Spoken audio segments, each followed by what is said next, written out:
is gonna be the new intro to all of my videos that are filmed from my house.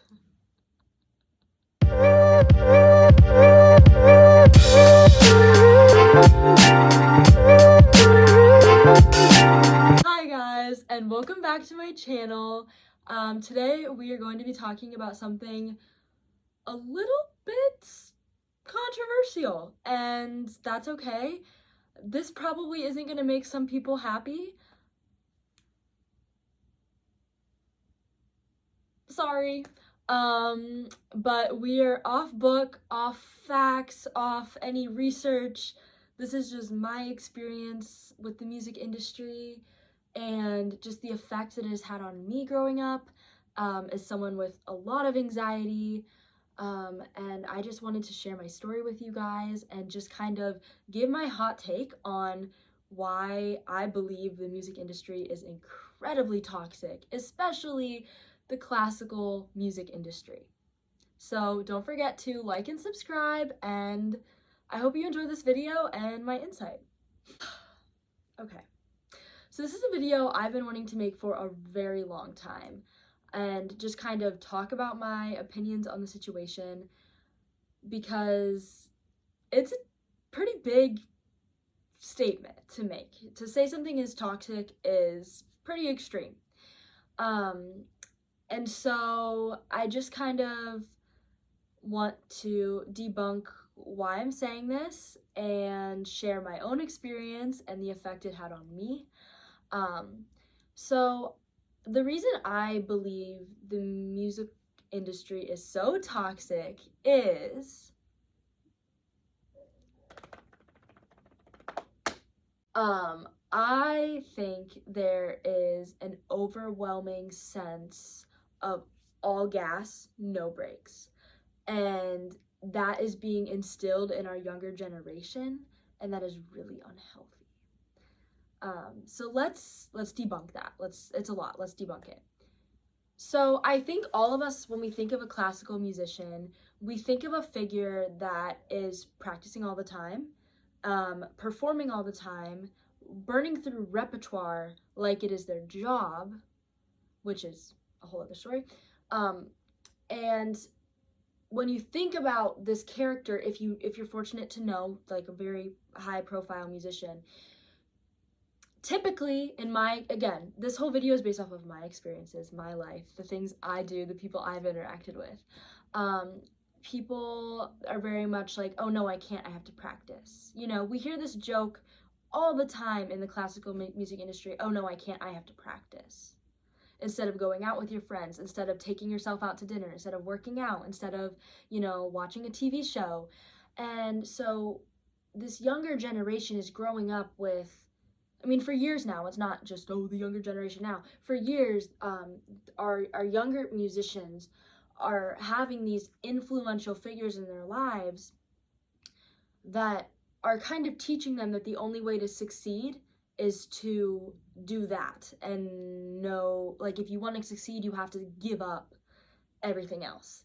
I will never forget, I had a teacher that once told me, you have to decide how badly you want it, and you have to make sacrifices and cut things out of your life to make this happen. And it was being spoken in reference to auditioning at the University of Michigan.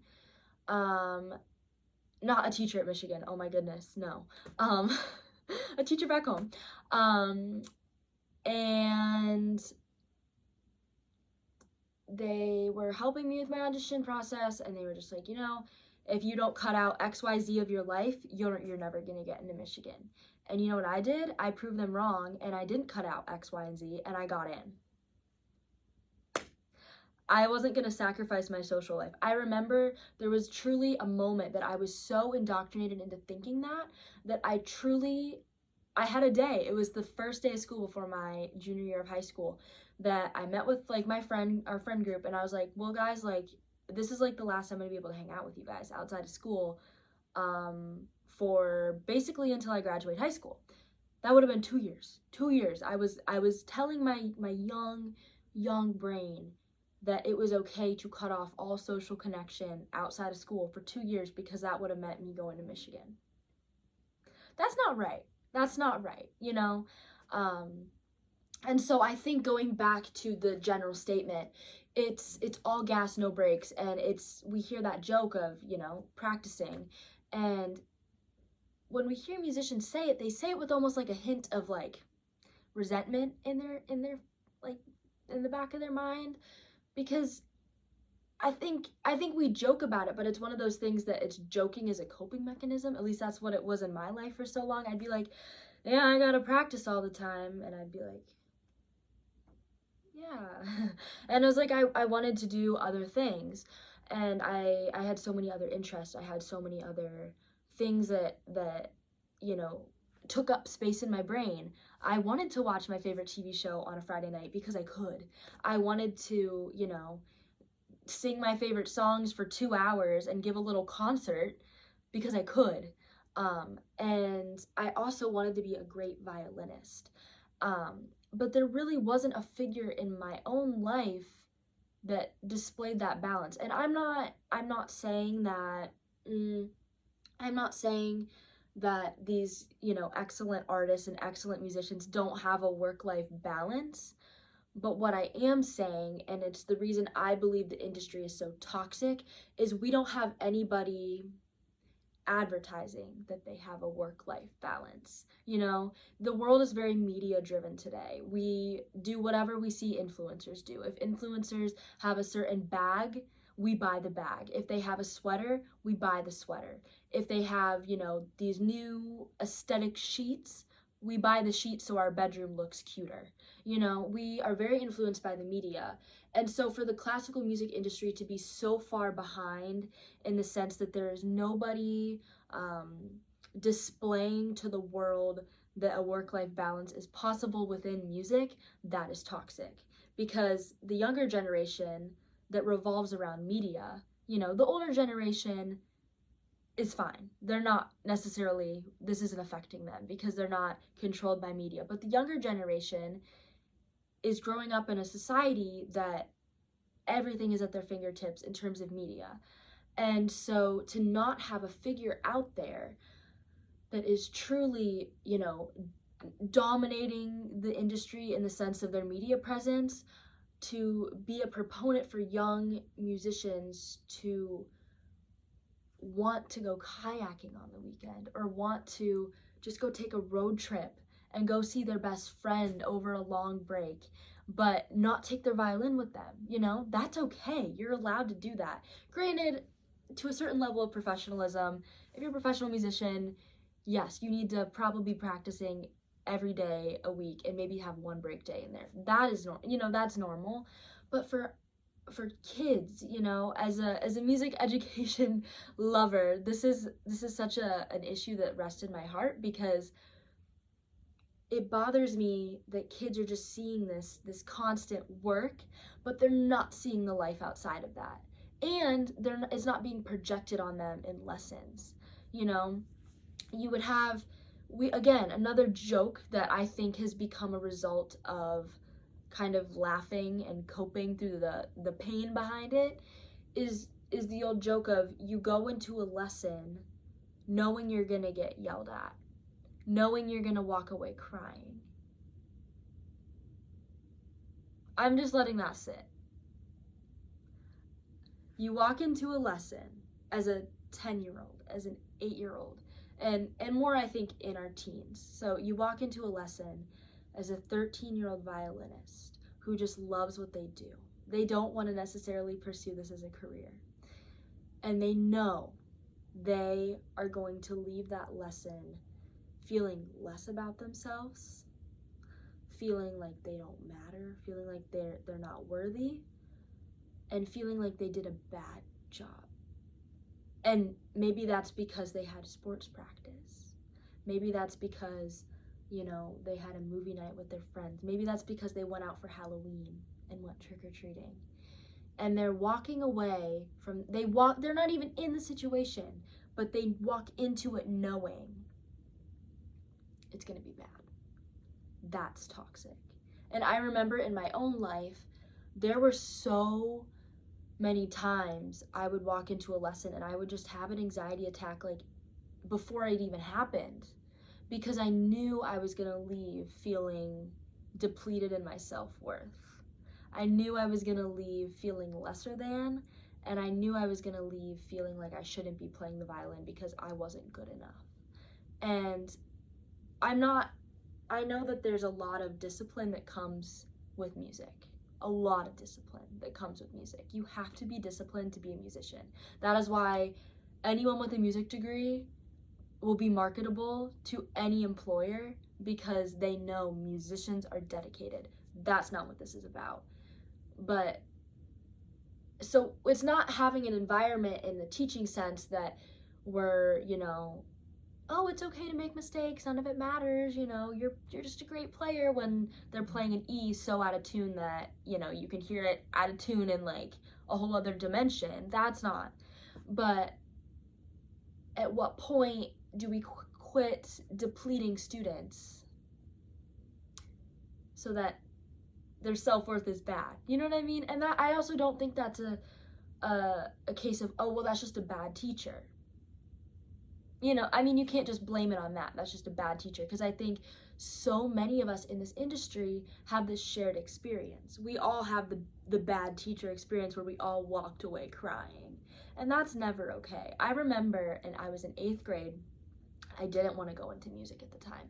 I wasn't necessarily serious about music in general, but I loved what I did. I had been playing for such a long time at that point, and I loved music. And I remember I was absolutely getting berated in a lesson, because I didn't practice as much as I should have. And I remember I was like crying because I was being told, you shouldn't play the violin. I don't know why you picked the violin. You should quit. And if you show up again and you don't aren't, and you're not up to my standard, I will make you quit. And I remember tears. I was silent. Like, the scene is like so vivid in my brain. I was silent, but tears were just streaming down my face. I was like nauseous because of my like anxiety, and like I'm a very people pleaser, like wired in my brain. The thought of disappointing someone and making someone upset with me, and the thought of like I couldn't handle it, and I was like having a meltdown. And I remember this teacher just looking at me and saying, "You're taking it like a champ."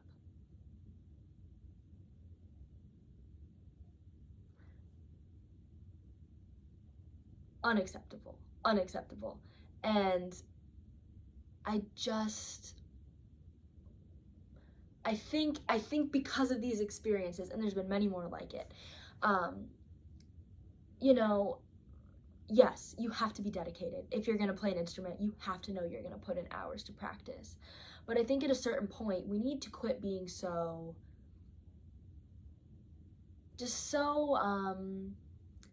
trying to think of the right word. We need to quit implying or almost pushing on kids that they're professional musicians at the age of 8 and at the age of 10. Let kids be kids, and let them be kids, and let them enjoy their lives, and let them go play. You can have a beautiful love for an instrument and also be really good at soccer or really good at gymnastics. You're a kid. Life gets hard in college. You're doing all these things, you're adulting, and you have to clean your room, and you have to make your ice and like do all your little things. Let kids be kids. They don't have to deal with that. They don't have to pay their bills. They don't have to, drive a car and get their license. And I think all of this, the main point is the music industry is toxic, and it should change. And where the change in my own life is occurring is with my personal mission statement and my outward expression of how I live my life. Something that drove me to creating content and sharing my stories was because I was that kid that didn't fit in with the industry. I never it didn't work. Like I would always go and feel like I wasn't doing enough. I wasn't good enough. And then here I am, a violin performance major. Well, supposed to be. LOL. I'll play the violin again someday. But here I am, a violin performance major that got into a really, really amazing music school. And I have that work balance in my life. So it's possible. So I don't know why, you know, we need to advertise that the only way to appear is through work, work, work. No fun. And so that's why I create content. That's why I share my stories, because I want to share with people. I want to be that figure that I honestly never had. I didn't have that figure in my life that told me it's okay. It's okay to just be a kid. It's okay to just like music and not need to pursue it necessarily. And it'll come later in life. And I think yeah, I'm very passionate about demonstrating that a work-life balance is possible. And so that is personally my initiative to combat the toxicity that I see in the music industry. And if you've experienced these similar stories, my heart goes out to you, because there's so many of us that have these stories. So yeah, I'm also gonna do a part 2 on another reason I think it's toxic, but from another perspective. So stay tuned. But yeah, I hope you guys enjoyed this video. Don't forget to like and subscribe, and my new video will be out next Wednesday. So bye!